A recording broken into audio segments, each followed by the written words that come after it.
Seja bem-vindo a mais um Pode Mais, o podcast que traz informações e através dessas informações inspira, cria insights. Então, tudo isso feito com muito carinho para você. E hoje, no nosso terceiro episódio, estamos recebendo o William Fayad. E ele vai contar um pouco da sua história, da sua origem e vai falar da sua carreira profissional, assim como a sua vida. Tudo isso para que você confira e também possa usar como informação para o desenvolvimento da sua jornada. William, seja muito bem-vindo, mas me fala aí, quem é o William Fayad? Muito bom dia a todos, principalmente você. Muito obrigado pela oportunidade, Rui, e a todos os telespectadores também. Olha, eu até estava comentando contigo antes, né? Eu sou goiano e todo goiano gosta de contar história. Então, eu acho que o melhor jeito de eu falar um pouquinho sobre mim é contando um pouco da minha história. O William Fayad é o filho do Fábio Marcelo Clarete Pereira e da Adélia Fayad Tibe Pereira, irmão do Thiago Fayad Tibe Pereira, esposo da Nayara Dalcin Tonini. Sou médico veterinário, especialista em ortopedia veterinária. Eu acho que a melhor maneira de eu começar, Rui, é falar um pouco da minha origem, porque o ser humano, na verdade, ele é como uma casa, né? Você vai impondo tijolinho por tijolinho até que você forma um ser humano. O meu pai, para falar sobre meus avós, era filho de um mascate, acho que não existe nem mais essa profissão, um mascate de tourinho. O meu avô paterno, Joaquim, todo mundo chamava ele de Quinca na nossa cidade. Numa época que a pecuária ainda era muito rudimentar a nível de Brasil, tinha um gado, só um gado curraleiro que chamava, era um gado rústico, que é uma raça que foi trazida pelos colonizadores e passou por um processo de seleção natural, mas quase nenhum melhoramento genético à época. Então era um gado muito rústico, mas muito pouco produtivo. Era um gado de dupla aptidão, mas o abate dele ia para 4, 5 anos de idade, a vaca produzia 4, 5 litros de leite, e meu avô viu nisso uma oportunidade para ganhar um dinheiro. Veio de uma família muito pobre, então ele ia em Uberaba, que era o berço do melhoramento genético do gado, e comprava gado que chamava-se tudo de zebu, mas era o Hindu Brasil e o Gir, e saía vendendo ou trocando, porque naquela época dinheiro em espécie mesmo para pequeno produtor era uma coisa difícil. Então ele vendia ou trocava por gado curraleiro. E assim conseguiu ganhar na época um dinheiro para sustentar a família, etc. A minha avó era professora, né, a minha avó paterna. A minha mãe é filha de um imigrante libanês, e a minha avó era filha de 2 imigrantes libaneses. Meu avô veio para conhecer o Brasil, acabou encantado, ficou no Brasil. Minha avó já tinha vindo, meus bisavós já tinham vindo antes, principalmente pela falta de oportunidade. O Líbano era um país muito pequeno, quase não tinha oportunidade nenhuma de crescimento profissional. Os dois acabaram vindo para o Brasil, né, os meus bisavós, pai da minha avó materna, e o meu avô chegou, os dois eram primos, isso lá era comum, né, o casamento entre parentes, se apaixonaram, casaram. Meu avô e minha avó chegou a voltar depois com os filhos para lá, mas aí já tinha uma violência sectária muito grande, uma separação muito grande entre muçulmanos, entre cristãos, então não se adaptaram, acabaram voltando. Eu nasci em Catalão, mas assim, só nasci, fui criado numa cidadezinha muito pequena do interior de Goiás, chamada Ouvidor. Para definir melhor meu pai e minha mãe, meu pai era um grande sonhador. E um sonhador para o bem e para o mal, porque assim, é ótimo sonhar. E sonhar, geralmente, você não precisa ter compromisso nenhum quando sonha, mas quando você vai projetar, você tem que ter um pezinho na realidade. Perfeito. E o meu pai era um sonhador no sentido literal, ele projetava tudo a partir de um sonho, né? Às vezes dava certo, mas muitas vezes não dava. Então a gente acabava sofrendo as consequências. Na época era sofrido, mas hoje a gente dá risada com isso. Mas eu acho que a pessoa que eu conheci de coração, o melhor coração do mundo, assim. Meu pai era um homem de muito bom coração. Faleceu em 2021. Meu pai, ele às vezes renunciava à segurança da família por ter bom coração. Já chegou a pegar uma andarilha, tá com fome, tá muito quente, vamos levar ela para casa, e a gente põe ele dormir no quartinho do fundo, ele toma banho. Desculpa. Descansa, toma banho, come, amanhã ele segue a viagem. E a gente com muito medo, né? Minha mãe principalmente e tal, mas ele era essa pessoa de coração muito grande.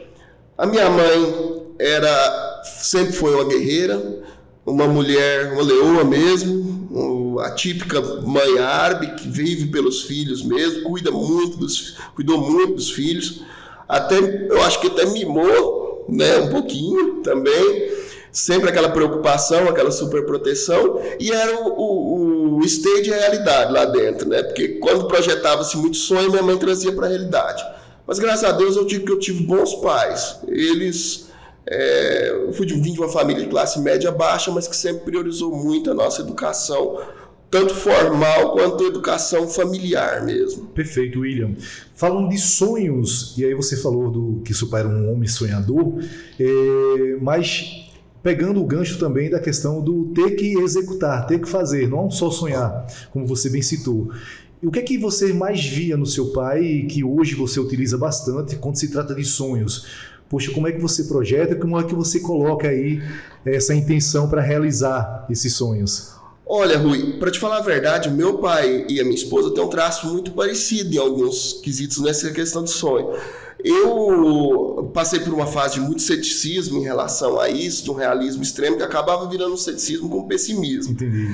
E o que eu lembro do meu pai é o seguinte, sempre isso eu sinto muita falta hoje, depois que ele se foi, toda vez que eu me afundava na fossa, naquele pessimismo e tal, meu pai chegava e começava a falar tanta coisa, e ele tinha uma capacidade de convencimento e ele falava, vamos pra cima, você pode e tal. E ele na verdade, ele criava tantos fatos assim pra gente que a gente acabava. E às vezes quando bate aquele dia que você não tá muito bem, que você tá mal e tal, procuro lembrar disso. E minha esposa sempre fala, William, quando você tá ruim, quando você tá nessa fase ruim, assim, eu sempre lembro do seu pai. E faça a mesma coisa que ele faz. E sempre funciona, você vem. Meu pai, eu acho que a melhor coisa que tinha nele era esse otimismo e essa capacidade de sonhar. Mesmo que a realidade fosse inóspita, ele sonhava. Isso foi uma parte muito boa dele. Então, em situações desafiadoras, entre ser otimista e ser um pessimista, o otimista vai sair bem melhor. Sim, porque eu acho que é o seguinte, o risco de você... eu acho que sempre eu sou muito realista de estar com o pé no chão e tal, porque a gente tem que sonhar alicerçado na realidade, mas eu acho que um pouco de otimismo na vida vale, porque eu penso o seguinte, da onde eu vim e o que eu tinha, porque eu tenho hoje que não é muito, mas já foi um salto muito grande. Então, há 10 anos atrás eu não imaginava o que eu teria hoje, seja no âmbito financeiro, profissional, familiar e tudo. Então, acho que o otimismo vale a pena. Ninguém está feliz todo dia, alegrias são poucas na vida, mas o otimismo, de certa forma, vale a pena. O pessimismo é duro porque ele te trava demais. Limita mais do que ajuda. Isso, muito. Interessante. Eu sempre falo que nutrir bons pensamentos é prática de perspectiva ao recomeço. Por mais que a vida te coloque desafios, que isso não vai ser diferente na vida de qualquer pessoa, olhar para esses desafios de uma forma a elevar o seu nível de consciência, os seus pensamentos, não só ser otimista, mas ser um cara resiliente, uma pessoa resiliente, uma pessoa que de repente não vai desistir das coisas porque está sendo desafiado. Então, pegando aqui esse gancho do William, onde sonhos versus realidade versus metas, desafios, projeções, a ação diariamente através de bons pensamentos traz um bom resultado. Acredito que sim, com certeza. Perfeito. Com certeza. E resiliência, quando você falou, eu lembro de uma parte da minha vida que eu tive até comentando com a minha esposa, com a minha mãe também. Eu falei, nossa, várias coisas que a princípio pareciam que deram errado na minha vida me trouxeram muitos benefícios depois. Só para citar um aqui.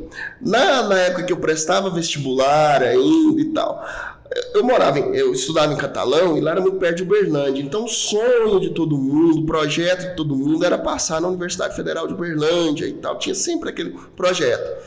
E eu prestei vestibular 2 vezes vamos dizer assim, fiquei na trave, eram 60 vagas na época, eu fiquei na primeira vez 67º, na segunda vez 64º, se não me engano. Chamaram um pouco, eu não fui chamado. Daí eu falei, não, vou fazer um vestibular agora diferente, vou fazer numa outra universidade. Fiz na universidade que eu me formei, que hoje é o UFJ, Universidade Federal de Jataí, mas na época era o UFG, Campus Jataí. E hoje eu penso, se eu não tivesse ido para Jataí, eu não estaria em Luiz Eduardo, porque eu não conheceria a minha esposa, que foi quem me trouxe para cá. Então, provavelmente eu estaria na minha cidade, não teria a conhecido, não teria formado uma família, não estaria nessa cidade que eu amo tanto. Então, assim, foi uma coisa que a princípio deu errado e depois parece que tudo se encaixou para trazer para cá e tal, né? Então, acho que isso foi muito importante na minha vida. E assim foram várias outras coisas, vários projetos frustrados, que depois eu segui um caminho, parece que me abriu a visão e eu segui e falei, nossa... Foi ganhando experiência, foi amadurecendo. Isso é importante. Quando se trata da resiliência, você entender que você tem a capacidade ou que você pode desenvolver essa capacidade, a tal capacidade, para chegar onde você quer. E as nossas escolhas, elas refletem muito sobre os nossos resultados. Então imagine você, as escolhas que você está fazendo hoje, tenha certeza que mais tarde virá de uma forma boa ou não tão boa. William, falar de coisas boas, falar de capacidade, falar de carreira profissional. E aí o William presta vestibular, passa... entra em um curso e o que é que ele desenvolve hoje? O que é que trouxe de resultados positivos aí para a vida do William? Rui, eu nunca pensei em ter outra profissão. Sempre o meu projeto foi voltado à medicina veterinária porque eu sou um amante dos animais desde muito novo, muito pequeno. Desde criança mesmo. No entanto, eu não prestei vestibular eu acho que eu prestei para uma universidade para zootecnia, que era correlato, mas... Então, eu entrei na universidade. Imagina, minha cidade tinha 5 mil habitantes, 6 mil habitantes. É uma cidade pequena que o pessoal não tem esse costume de gastar com animal e tal. Então, sempre vinha aquela pessoa, jogava uma pá de cal, né, um balde de água fria. Falava, nossa, veterinário, isso não dá nada. Vai fazer medicina, vai fazer direito, vai fazer engenharia, Eu entrei na universidade, em 2005 eu iniciei a universidade, me formei em 2010. Nesse meio termo, até por insistência do meu pai, a gente teve uma herança na família, a gente abriu uma empresa familiar em Catalão, Goiás. Essa empresa foi um fracasso total, a gente perdeu todo o dinheiro em menos de um ano. E aí, quando eu não tinha mais alternativa, eu vim a Luiz Eduardo Magalhães. Vim a Luiz Eduardo Magalhães, montei a clínica veterinária, iniciei os trabalhos e tal, com muito pouco dinheiro, mas graças a Deus tive frutos. Disso, o que eu posso dizer? Para resumir a história, eu me aperfeiçoei em ultrassonografia veterinária, em cirurgia veterinária e me especializei em ortopedia veterinária. Hoje, graças a Deus, a gente tem uma clínica para os padrões de interior até bem equipada. Somos uma equipe com 4 veterinários, eu e mais 3. Desenvolvemos um trabalho na área de clínica e cirurgia de animais de companhia, cães e gatos. Trabalhamos também com animais silvestres e exóticos. E acho que pega esse gancho também falar um pouco sobre o social também que a gente fez, né? Como eu sou remanescente de uma universidade pública, eu sempre achei que eu tinha que devolver um pouco à comunidade, à sociedade, aquilo que eu, vamos dizer assim, ganhei, aquilo que a sociedade como um todo me proporcionou dentro de um curso de universidade pública.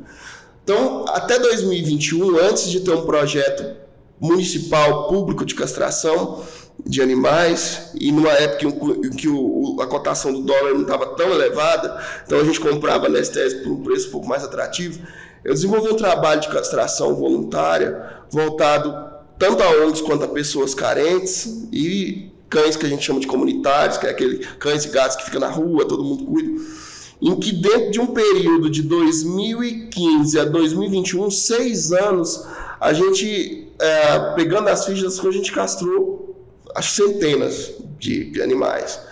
Até hoje eu desenvolvo um projeto social no qual eu recebo animais silvestres, lembrando, animais silvestres que não têm tutor, não têm dono. A gente faz um tratamento clínico, cirúrgico, se for preciso, e encaminha para um órgão competente. A gente já recebeu macaco, a gente já recebeu viado, a gente já recebeu lobo, a gente já recebeu papagaio, gavião, e todo esse trabalho é feito gratuito e a gente depois encaminha para os CETAS. Alguns ganham liberdade, outros vão para criatórios, vão para zoológicos, enfim. Então isso também é um trabalho que gratifica demais, não só eu, mas toda a equipe da minha clínica, desde os veterinários, a minha esposa que é responsável pelo laboratório, a atendente, a faxineira, todo mundo tem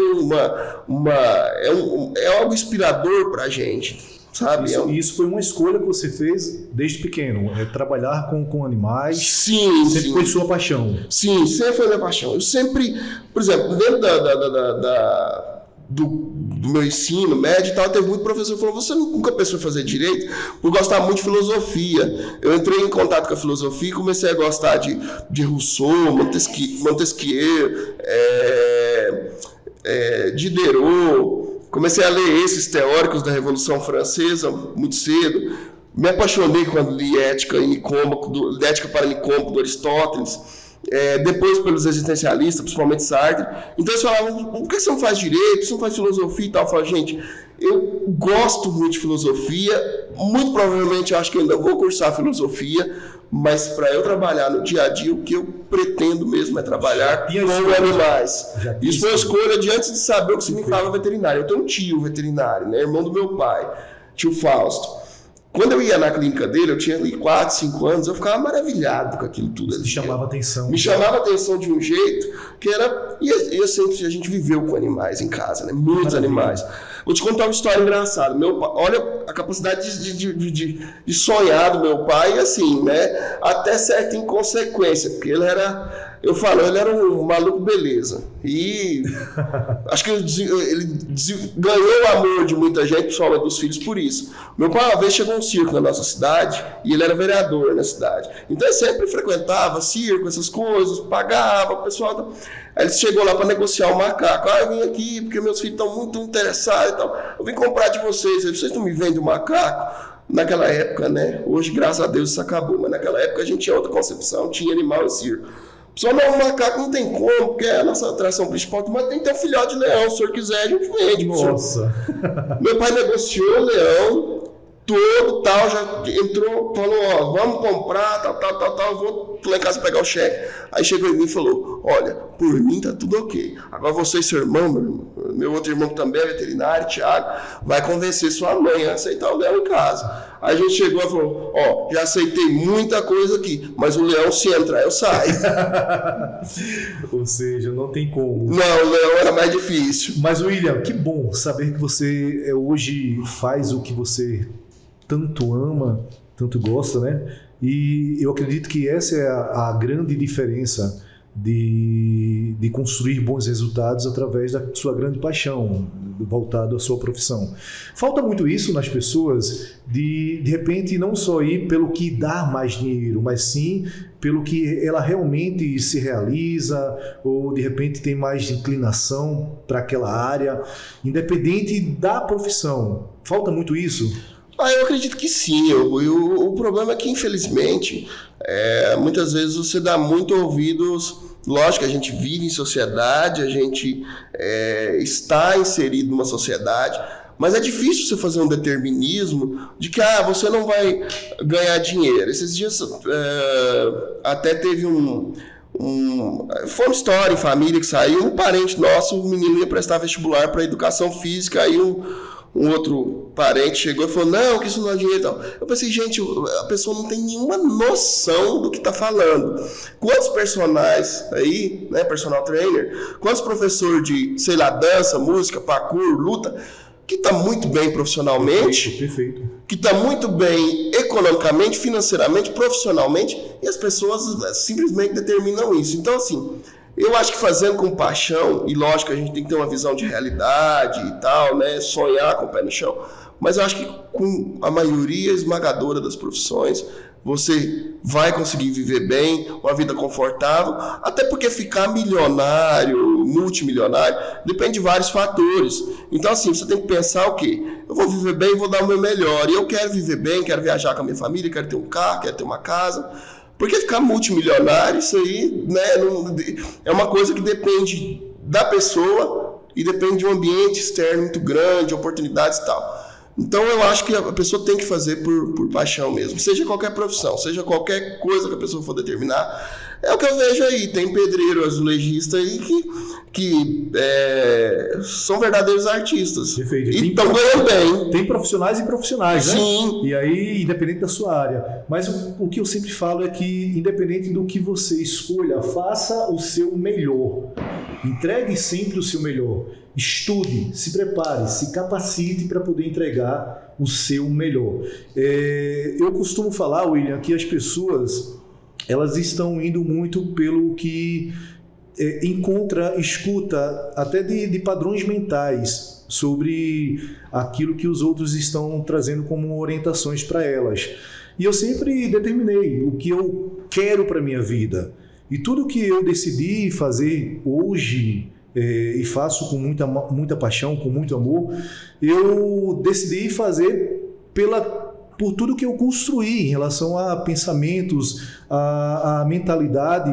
E eu vejo que a mentalidade limita muito o ser humano. Em alguns momentos eu estou vendo pessoas que de repente poderiam estar em um outro nível, e não só na situação financeira, mas profissional, intelectual, mas acabam se pegando a limites que encontram até como padrões na própria família. E aí você citou um exemplo aí de um primo que queria fazer ou que quer fazer educação física e um outro falou, educação física de repente não dá dinheiro. Mas qualquer profissão pode te dar dinheiro, pode te levar a ser bem sucedido. E aí está muito mais ligado à mentalidade. Então essa mentalidade de crescimento, essa mentalidade de ter que fazer o novo, de ter que se apegar como um desafio mesmo e ter essa resiliência, acreditando nos seus sonhos. Foi isso que você trouxe ou levou para a sua vida, na verdade? Olha, eu creio que sim. Eu fui, apesar de pegar momentos de pessimismo extremo, eu sempre fui muito teimoso em relação ao que eu queria. Então, eu quero ser veterinário, eu vou ser veterinário e tal. E às vezes o pessoal falava, não dá dinheiro, isso, aquilo, não compensa. E eu sempre batendo nessa tecla. E eu digo sempre, Rui, assim, acho que por gostar também de filosofia, o mundo é do tamanho que a nossa cabeça pode conceber. Se você vai conversar com um indígena, por exemplo, na Amazônia, o mundo dele vai ser daquele tamanho. Se você for na minha cidade, que é uma cidade interior, uma cidade pequena, que pegar uma pessoa que nunca saiu de lá, o mundo vai ser do tamanho que ele concebe ali. E se você for na Turquia, vai ser assim. Se você for na França, sempre vai ser assim. Então, eu acho que a pessoa tem que se dedicar muito e ser, assim como eu, teimoso e tentar conhecer melhor o mundo. Porque eu acho que o mundo é muito grande. Talvez se eu estivesse na minha cidade, a coisa não estaria assim. Com certeza não, porque eu não teria campo profissional. Se abrir ao novo. Ao novo. Mas eu vim... É o que eu falei para minha esposa. O que facilitou foi porque eu não tinha nada a perder. Eu lembro que quando eu falei que ia vir, eu estava numa fossa terrível, assim, sabe? Porque você sai da universidade, você sai com aquele gás, com aquela vontade de trabalhar, perder dinheiro, que foi uma empresa conjunta, de família e tal, então todo mundo fez muita coisa errada lá e tal. Aí você perde dinheiro, aí você fica pensando, nossa, eu acabei com a minha família, porque você vinha isso na sua cabeça, e tal. E aí, quando eu falei pra minha esposa, eu tô pensando em ir pra Luiz Eduardo, e ela já tava louca pra voltar. Até porque eu não conhecia Luiz Eduardo, e ela conhecia. E assim, a gente que conhece Luiz Eduardo sabe que aqui a oportunidade é totalmente diferente. Imagina pra ela que tava aqui, foi criada aqui, pra um lugar onde as oportunidades eram muito menores. Eu falei, só que eu tenho medo, Nayara, porque assim, sei lá, eu já falhei aqui, Ela falou, William, não esquenta não. Em Luiz Eduardo, 80% da população foi para lá, quando não tinha opção, você tá mais ou menos dentro disso aí. É engraçado, mas assim, pensa bem, se as pessoas não tivessem coragem, Luiz Eduardo que tinha o que Luiz Eduardo tinha de atrativo há 20 anos atrás, a terra era plana, só tinha terra plana, era isso. E os pioneiros vieram e fizeram o Luiz Eduardo hoje ser uma capital do agronegócio. E eu acho que assim é a gente também. Às vezes o mundo que a gente concebe ele tem que ser maior do que aquele que a gente vive. Então, se permitir ao novo sempre é bem-vindo. Eu acredito que sim. Perfeito, William.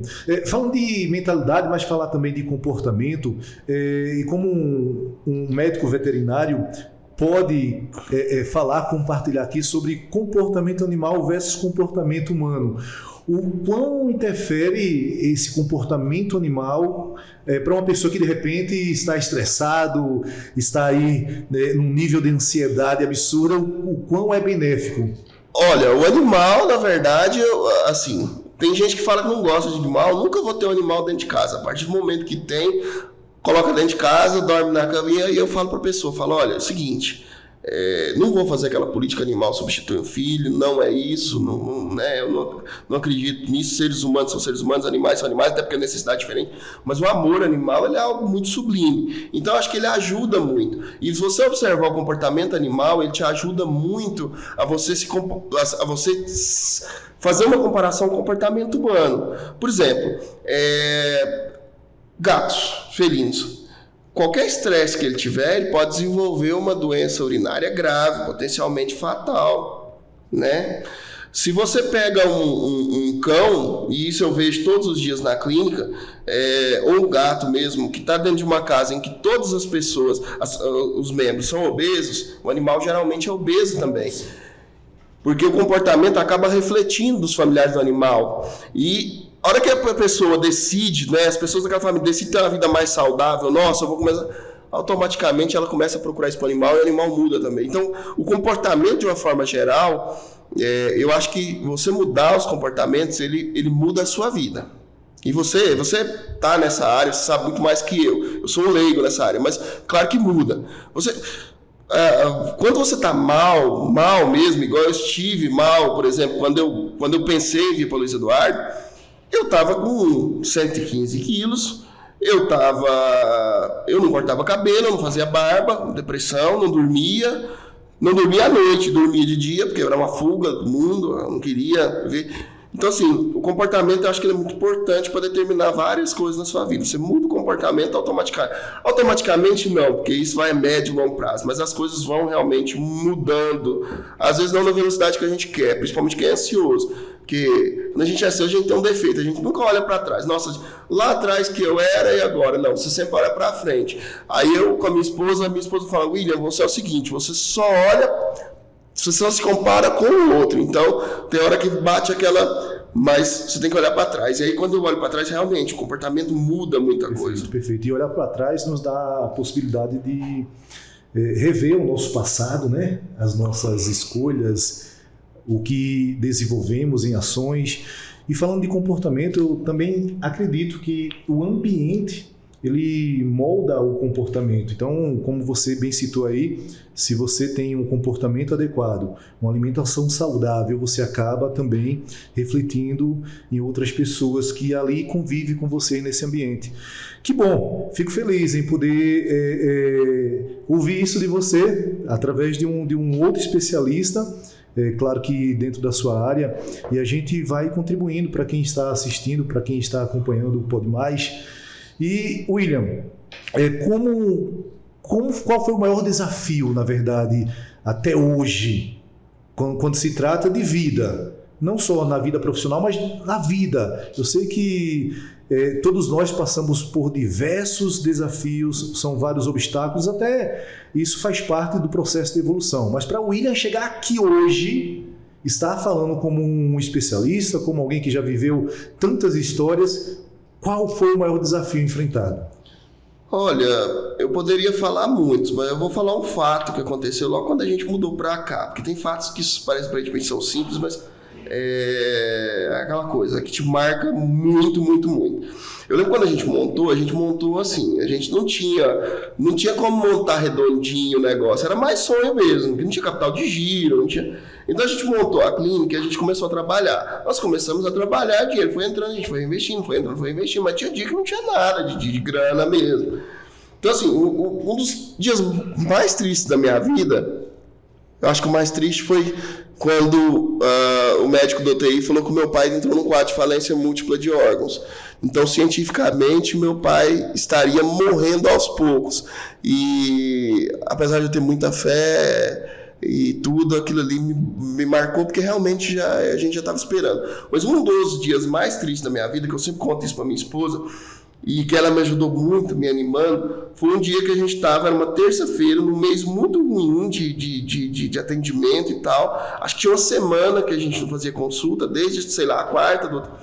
A gente acabou o gás em casa. Acabou o gás em casa, a gente não tinha o dinheiro para comprar o gás. Aí o que a gente fez? Compramos 2 Marmitex esperando entrar o dinheiro para comprar o gás. Mas isso me marcou de uma certa forma, porque eu me senti muito impotente. Como homem que a gente é criado para ser provedor, aquilo me bateu uma coisa que eu não podia desabafar para minha esposa, porque eu tinha vergonha dela. Eu olhava com vergonha. Então isso foi um desafio, assim, uma coisa que me bateu muito forte. Agora, desafios pequenos eu tive vários. Por exemplo, quando eu fui para São Paulo, imagina alguém que foi criado em ouvidor, lá no interior de Goiás, com 5, 6 mil habitantes, acostumado. Eu não sabia o que era Uber quando eu fui para São Paulo. A Nayara falava: William, mas você sabe fazer cirurgia, não sabe o que é Uber? Não, eu não sei o que é Uber, não sabia o que era Uber. Não faz parte do meu mundo, não faz. Eu mal sabia, é de rir, mas assim, quando eu fui criado em uma cidade muito pequena, primeira vez que eu fui no congresso em Goiânia, eu era estudante. Quando as portas do shopping eu chegava e ela abria, eu ficava admirado. Você chegava, eu botava a mão na pia. Gente, isso é verdade. Eu parei, e os meninos da faculdade sempre rindo e tal. Quando eu cheguei, eu lembro que era um Outback.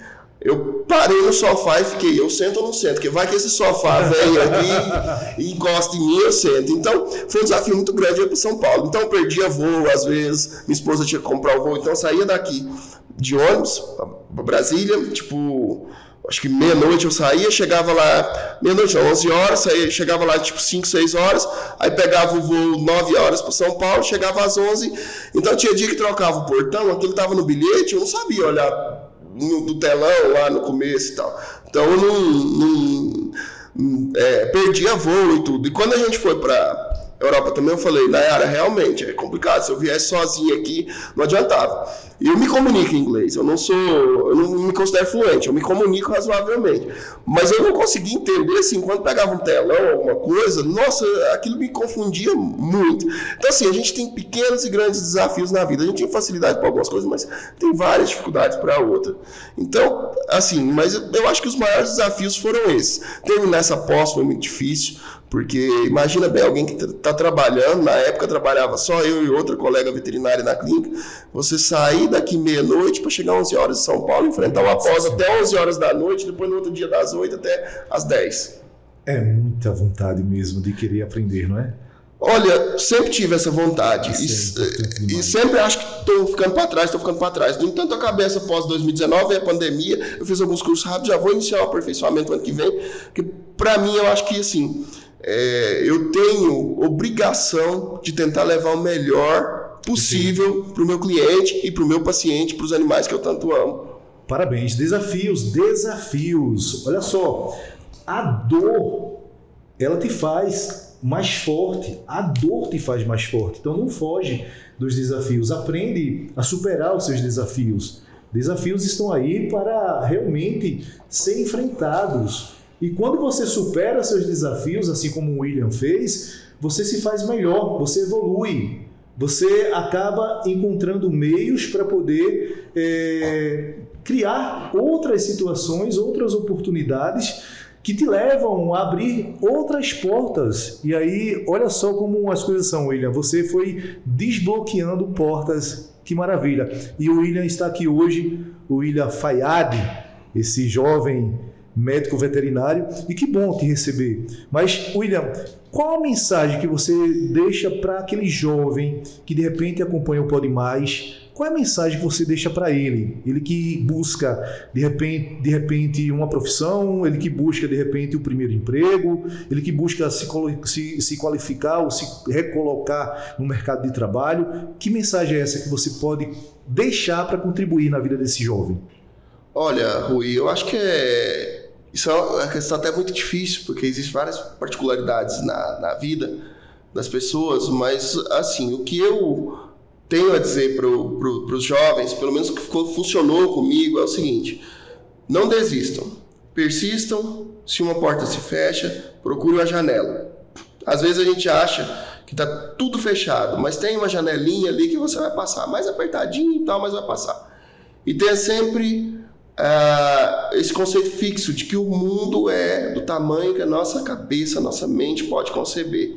Então, se as coisas estão dando errado, o meio que você vive é ruim, tá te fazendo mal e tal, saia dele, vá para outro lugar, vá para outra cidade, lógico, sempre com o pezinho na realidade, tente mudar seus comportamentos e siga em frente. Às vezes você está batendo demais numa tecla, não está conseguindo, mas tem uma janelinha aberta ali na lateral que às vezes você não está vendo.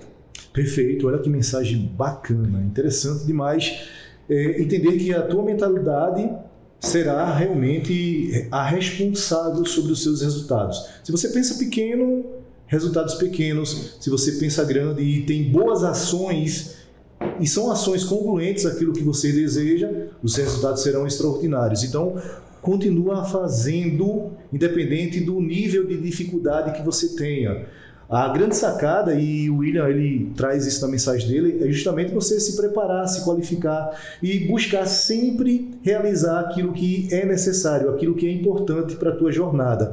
Jornada não é leve. Sempre esses desafios irão acontecer, mas em alguns momentos, William, eu percebo as pessoas reclamando demais das coisas. E o quão isso prejudica as pessoas? Eu evito isso o máximo possível, porque eu já fui muito disso, de reclamar, e quanto mais você reclama, pior fica e tal. Hoje eu tento evitar isso o máximo possível.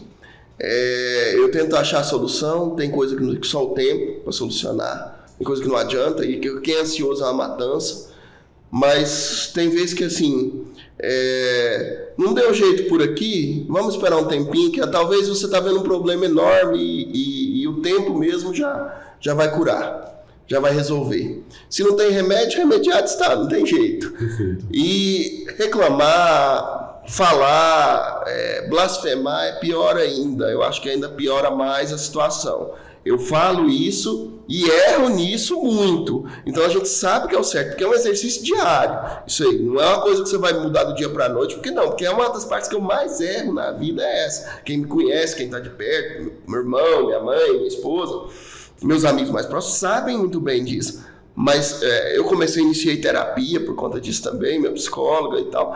Então, é um exercício diário. Mas note que depois que você para um pouco com isso, parece que as coisas andam um pouco melhor. Até porque, assim, eu não tenho religião, não sou religioso. Eu sou espiritualista. Perfeito. Gosto do kardecismo, mas não sou espírita kardecista. Então, acho que quando você blasfema e tal, e gente respeita a crença de qualquer um, acho que o que você atrai para você é energia negativa, são espíritos vagantes na Terra que às vezes não conseguiu uma evolução e vê em você uma força negativa que sempre eles procuraram, né, durante a vida carnal, e depois eles vão achar em você.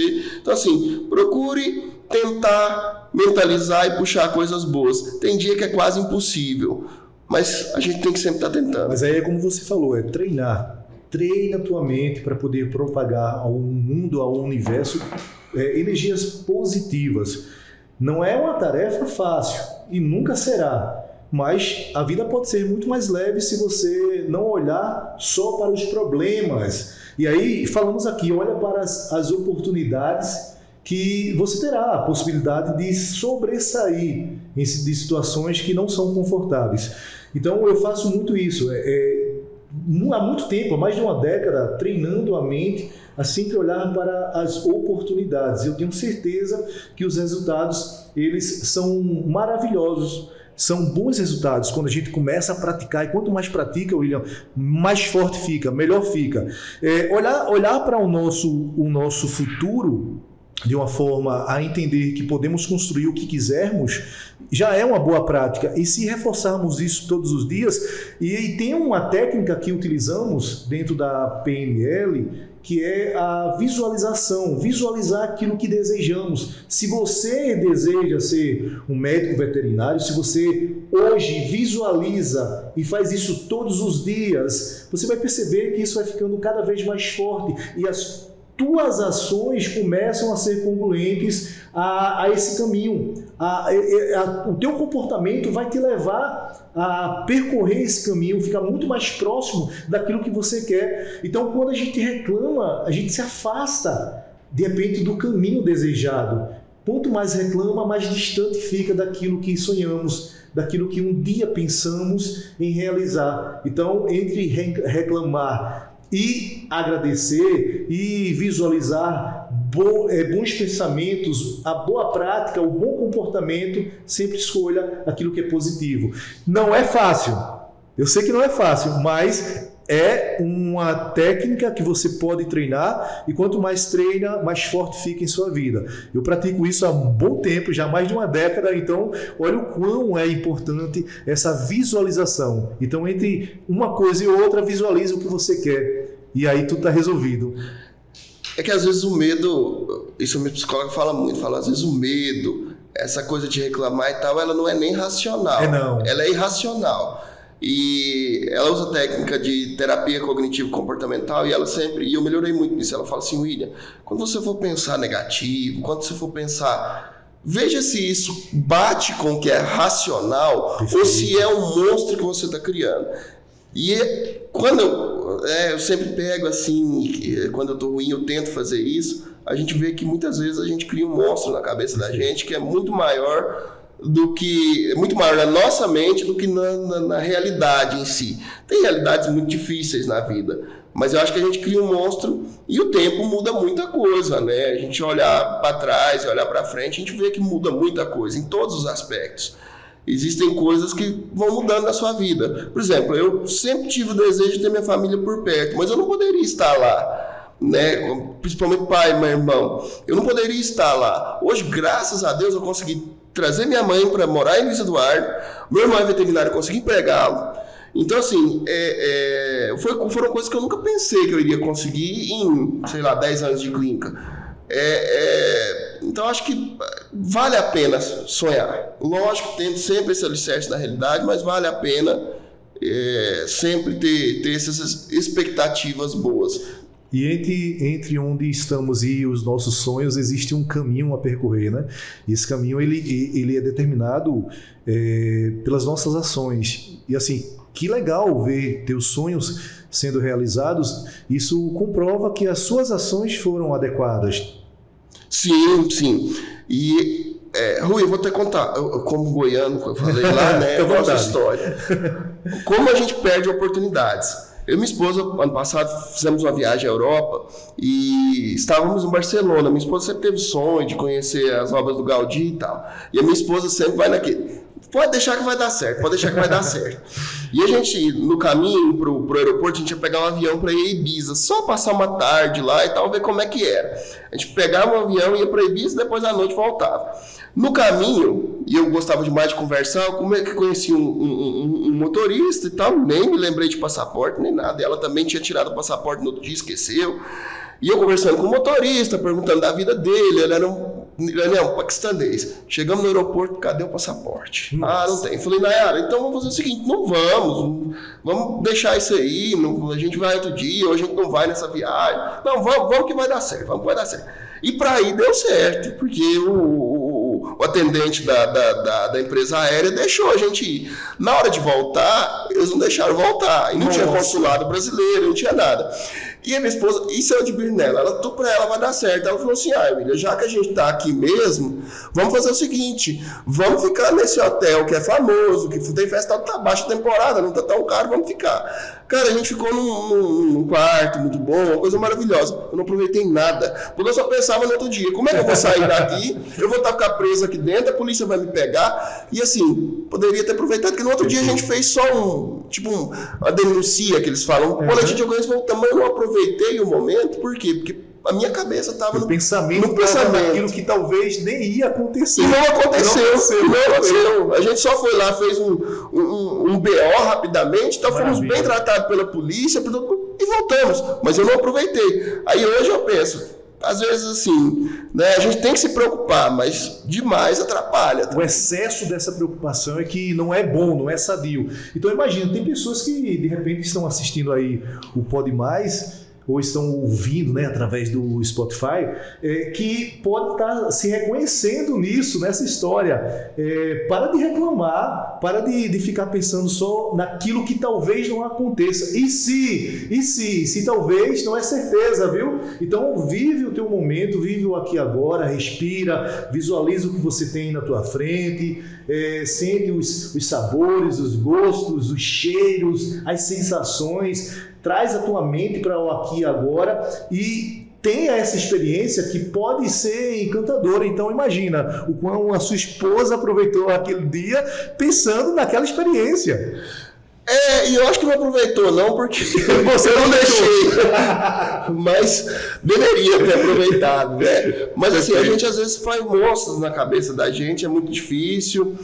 É muito complicado, muito difícil. Mas como você falou, é inconsciente. É inconsciente. É inconsciente. Então, quanto mais eleva o nível de consciência, quanto mais eu trabalho a consciência, sempre me questionando, me perguntando, isso é real, isso faz parte mesmo, vai acontecer, ou isso é só uma imaginação? Porque a nossa mente, ela tenta nos proteger o tempo todo. Então a gente pensa em ficar preso, a gente pensa em que vai dar errado, sempre trazendo para o lado negativo. Então, quanto mais consciência eu tenho para as minhas respostas, até imediatas, eu sempre falo, William, que toda vez que eu preciso tomar uma decisão sobre algo, eu sempre respiro e busco interagir de forma consciente com aqui e agora. E aí eu tomo a decisão. Por quê? Eu começo a trabalhar muito mais a minha mente consciente. Eu começo a trazer uma mensagem mais racional.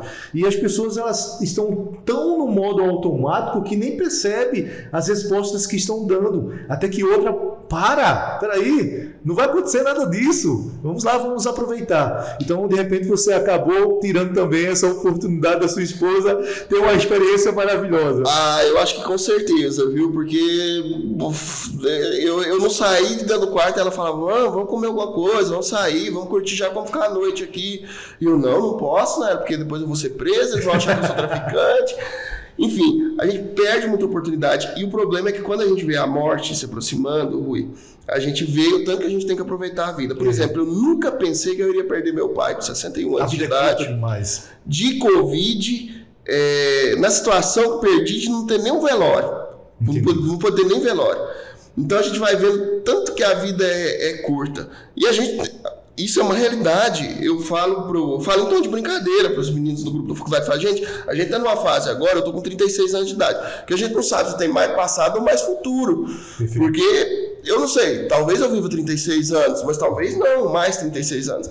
Então, a gente tem que tentar aproveitar a vida o máximo possível, com responsabilidade, com trabalho aliado, né? Porque a vida não é só lazer, mas tem que tentar aproveitar. Perfeito. Então, é importante levar essa mensagem também, William, de que a vida ela é muito rápida mesmo, e não precisamos ou não podemos perder tempo olhando para as coisas que de repente não contribuem para termos uma experiência maravilhosa. Eu te pergunto, para onde você olha? Porque para onde você olha a tua realidade. Se você olha para os problemas, você vai viver problemas e aí de repente a tua vida não será uma experiência tão boa assim. Se você olha para as coisas boas que acontecem, porque além dos desafios que temos diariamente, também temos todos os dias coisas boas. Você acordou, olha que maravilha, você tem o dom da vida, você tem uma família, de repente você tem uma casa muito confortável, de repente você tem uma empresa, tem um emprego, de repente você tem um trabalho, você ganha dinheiro, você come todos os dias. Então, olha para as coisas boas, que às vezes colocamos isso num lugar muito pequeno, mas é tão valioso. E outro questionamento que eu deixo aqui para você quanto tempo você não fala? Ou há quantos dias você não vê? Eu falo muito da questão do declarar os nossos sentimentos. Então, quanto tempo você não fala um eu te amo? Faz quanto tempo que você não admira as pessoas, que você não agradece as pessoas? Faz quantos dias que você não liga para sua mãe, não manda mensagem para sua mãe, para o seu pai? Falamos aqui do pai do William, da mãe do William, mas imagina você que de repente mora em uma cidade e distante dos seus pais, mas mesmo assim você não se faz presente, mandando uma mensagem, fazendo uma ligação. Estar presente não significa estar morando no mesmo teto, debaixo do mesmo teto. Estar presente significa você interagir com aquela pessoa, falando para ela o quanto você a ama, e isso é mais importante, porque de repente você não tem a oportunidade. Eu até brinco com os meus amigos, aqueles que moram distante dos pais. Imagine que seu pai e sua mãe têm mais 10 anos de vida, e você só vê o seu pai ou sua mãe uma vez por ano. Então são mais 10 encontros que você tem. Olha o quanto isso é forte. E quando você começa a desenvolver isso em pensamento, trazendo para o aqui e agora e trazendo uma relação do que você faz ou do que você deixa de fazer, você começa a refletir que, poxa, eu faço pouco pelos que eu amo, então faça mais. Viva mais, com mais intensidade. Nada de exacerbar o que é ruim. Porque já basta esse cenário de tantas coisas ruins, mas intensifica aquilo que é bom, intensifica a tua família, intensifica o teu lar, o ambiente tem que ser de paz, de harmonia. Então é essa pegada, William, de todos os ensinamentos, entender que tem coisas valiosíssimas e que isso pode estar muito forte na nossa vida. Sim, com certeza. Eu acho que eu tive um presente de Deus e uma coisa ruim. Em 2015, o meu pai era diabético, gostava de doce, que era uma coisa fora do sério. E ele teve uma infecção urinária, e essa infecção urinária acabou virando uma sepse, ele teve pneumonia por conta disso, ficou entubado em 2015. E quando aconteceu isso, estubou e tal, eu fiz uma promessa para mim mesmo: 2 vezes por ano eu vou ver meu pai. E outra coisa, eu vou ligar com mais frequência e falar com meu pai e com a minha mãe. Tinha dia que saía com a orelha vermelha, esquentando e tal. Porque antes disso eu pensava que ia ter nossa, eu vou ter eles muitos anos, não precisa disso.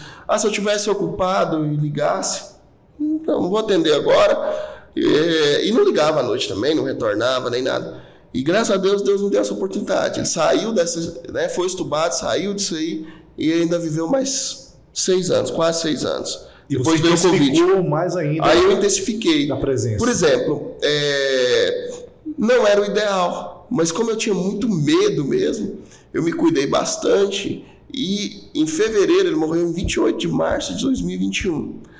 Em fevereiro, eu vi. Pela última vez, eu fui lá visitar ele e tal. Tem essa foto, foi a última foto que tiramos junto. Eu fui, na época eu fiz máscara com a logo da clínica. Ele tá nessa foto até com a máscara, com a logo da clínica, com um dos cãezinhos. Minha mãe tem 4, um no colo dele. Então assim, Deus me deu esse presente de ainda viver mais intensamente com ele durante esses 6 anos.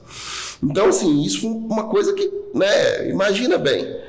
Deus levou, mas Deus ainda me deu essa visão de ter mais uma vivência de 6 anos mais intensa com ele.